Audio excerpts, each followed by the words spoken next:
जय श्री राम। मैं देवराज सिकरबार।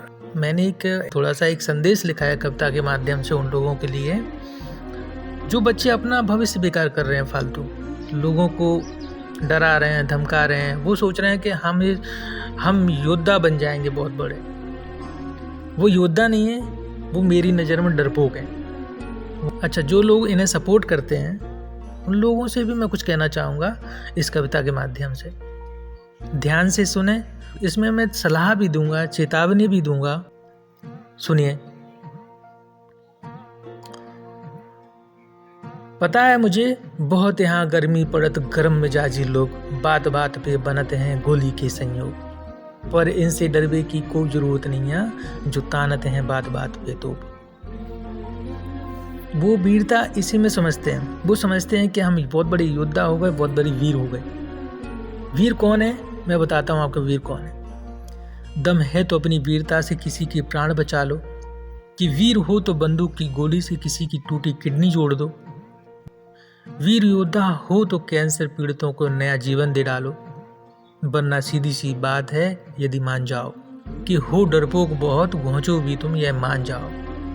इसलिए अपनी गलती को समझो और क्षमा मांगो और शर्म करो और याद करो वो दिन। सचमुच तुम लग रहे थे कुत्तों से उस दिन। सोच रहा था गंभीर होकर मैं भी उस दिन कि किस ग्रह से आए हैं ये दुर्मित्र, जो बिना कारण के बना डाला आज समर दिन। यही सोचा करता हूं मैंने इस दिन कि सचमुच तुम तो जोकर लग रहे थे उस दिन। क्या किसी योद्धा की होती है पहचान यही कि कमजोरी का टीका लगाकर बनाओ पहचान नहीं? मन ही मन में कर ली दुश्मनी कड़ी, सभ्यता भी चली गई जिसका दूर दूर तक निशान नहीं। बुजुर्गों का सम्मान नहीं, अपने पिता को भी तुमने छोड़ा नहीं। माँ बहनों और माताओं का सम्मान नहीं, परिवारों को तोड़ा उन्हें जोड़ने का काम नहीं। एक भाई को तोड़कर दूसरे की शरण गई, बात करने की भी अकल नहीं। लठ और तमंचा उठाकर ही तुमने बात कही, और कर ले अगर धोखे से बात कोई, समझा तुमने कि मेरा गुलाम है ये। पर ऐसे बच्चों की इतनी गलती नहीं है। गलती उन लोगों की है जो लोग इन्हें सपोर्ट करते हैं, जो लोग इन्हें आग में धकेलते हैं, जो लोग इनसे गंदा काम करवाते हैं, जो लोग इनको कहते हैं कि हाँ ये करो मैं पीछे खड़ा हूँ। समझ गए ना बात को? वो लोग भी सुन लें ध्यान से। दूसरों की रोटियां छीनकर जिसने है अपनी काश्तकारी बड़ी करी, ऐसे दुराचारियों को मैंने अब छोड़ना है नहीं। युद्ध करना भूल जाओगे सभी के सभी, जो जानते ना युद्ध के नियम सही।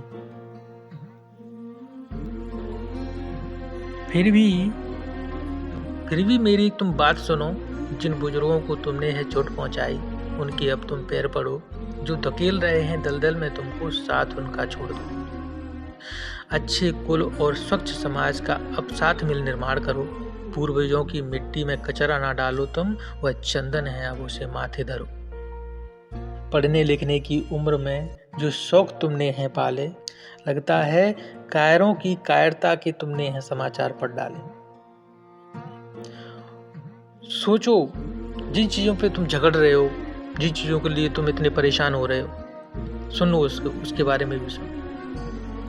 सोचो, लोग दान में दे देते हैं निज भूमि, और दे देते हैं दान में अपनी निज संपत्ति, और लालायत रहते हैं निज दिन कि हों शिक्षित सभी और पूजा अर्चना हो निज दिन। इसलिए बनवाते हैं शाला और मंदिर कि हो विकास अपने परिवार और समाज का निज दिन। और अब हंसी ठिठोली मजाक नहीं, बल्कि तुम कुछ ज्ञान जुटाओ। दादा के दादा कैसे और क्या थे उसका अब तुम ज्ञान करो। नहीं तो एक कटोरी पानी ले लो, उसमें डूबकर खूब नहाओ, और फिर भी अर्थ समझ ना आए तो चुल्लू और पानी में डूब मर जाओ। पर सच कहूँ तो किससे बहुत करता हूँ मैं अब खुलेआम। ऐसे डरपोकों से ही चंबल घाटी है बदनाम, जो करते हैं बहादुरों की बहादुरी को भी बदनाम। लेकिन मैं अभी भी कह रहा हूँ, अब तुम सुधर जाओ, बनो गिलहरी राम की और शुभ काम के सारथी बन जाओ। देखो पांडवों को मुट्ठी भर थे और हो गए थे बेसहारे, किया घोर परिश्रम फिरे थे मारे मारे। तब भी क्षमा दया तप त्याग मनोबल के उन्होंने जब जब लिए सहारे, भगवान स्वयं बने उन पांडवों के सारथी और लाज संवारने वाले। पर मुझे पता है इस प्रसंग से तुम्हें कुछ समझ ना आएगा। उल्टा दिमाग तर्क लगाकर कुछ उल्टा ही सिखलाएगा। करेगा माथा पच्ची रात दिन, फिर भी कुछ समझ ना आएगा। बोलेगा अब तो ये महाभारत करवाएगा। और शिशुपाल सिंह की एक कविता है, उसके माध्यम से मैं आपको बताना चाहूँगा कि वीर क्या होते हैं और कैसा होना चाहिए वीर। सुनिए। जहाँ पर टेका हमने भालू, वहीं पर मंदिर भव्य बना, किया जो अपने हाथों कार्य, वहीं सबका कर्तव्य बना। नियम जो विधिवत धारण किया, धर्म वह सबका कहलाया, मनन करके पाया जो भेद मर्म वह सबका कहलाया। गुनगुनाई हमने जो पंक्ति, गायकों को वह गे हुई, सराही जो सुंदरता वही अलंकारों को श्रेय हुई। जिस जगह पर हम सोए वहीं रात की रानी महक उठी, जहां पर जागे उषा वहीं विहंगों को ले चहक उठी। जिधर चल पड़े मन चले चरण, उधर ही पीछे डगर चली, न रुकने वाली गतियां देख जमाने की गति निखर चली। हमारे संकेतों से बदल गए पन्ने इतिहासों के, मरुस्थल के आंगन में सुमन मुस्कुराए मधुसांसों के। हुआ पूजित ही अपना भाल किसी के भी अभिषेकों में, क्योंकि झलका करता हर समय हमारा एक अनेकों में।